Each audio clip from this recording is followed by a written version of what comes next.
তো আমার হাতে যে মোবাইলটি দেখতে পাচ্ছেন এই মোবাইলটির মডেল হচ্ছে আপনার Redmi Note 8। এই মোবাইলটির সমস্যা ছিল আপনার চার্জে লাগালে চার্জ হচ্ছে না।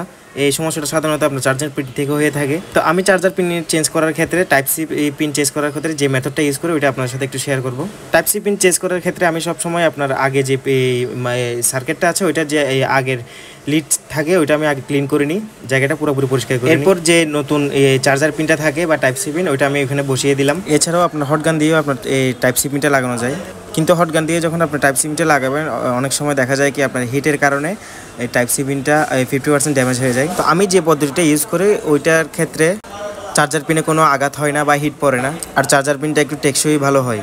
তো দেখতে পাচ্ছেন আমি প্রত্যেকটা লাইন আপনার অ্যাকুরেটভাবে ঝালাই করে দিচ্ছি। ঝালাই করার ক্ষেত্রে আপনার প্রত্যেকটা লাইন ভালোভাবে ঝালাই করে দিতে হয় যাতে কোনো লাইন মিসিং না যায়। এবার আমার চার্জার পিন লাগানোর কমপ্লিট হয়ে গেছে। এবার আপনার পিসিবিটা ভালোভাবে ওয়াশ করে নিতে হবে যাতে আগের যে পেস্ট বা ময়লা ডাস্ট জমে না থাকে। তো আমার চার্জার পিন লাগানো মোটামুটি কমপ্লিট হয়ে গেছে। তো দেখতে পাচ্ছেন মোবাইলটি আবার চার্জ নিচ্ছে। তো সবাই ভালো থাকবেন, সুস্থ থাকবেন, টেক কেয়ার।